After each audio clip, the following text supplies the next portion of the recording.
How many of you have done SWOT analysis with your spouse? Nasa kamay. Yan ang sinasabi ko. Ang daming magagandang business principle hindi marunong gamitin sa bahay. My wife and I, we did our SWOT analysis. Would you like to know the results? My strength is that God has given me the facility to make money in business. That's my strength.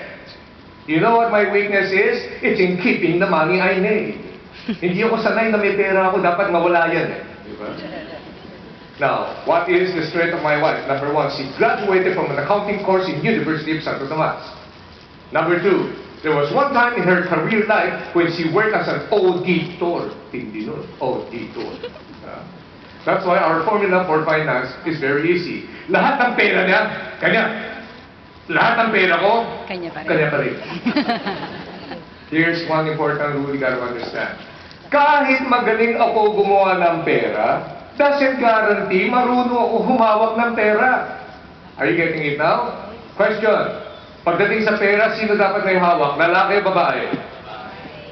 Sabi ko na nga ba, laki ng problema niyan natin dito. Ang sagot, yung marunong humawak. Okay ba yun?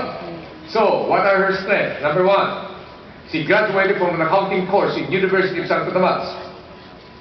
Lahat ng pera nasa kanya, and then she gives me an allowance. Doesn't threaten my manhood. The only problem I have is with UST. I think their educational system is going down. She was never taught the concept of inflation.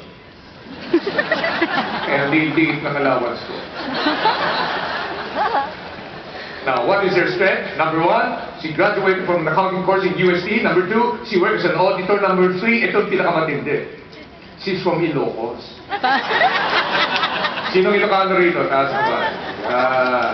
That's why we've been married for 33 years now. The only Ilocano I've learned from her is Awanti Kwarta. Totoo ba mga Ilocano magaling humawak ng pera? Totoo ba? Depende. I think so.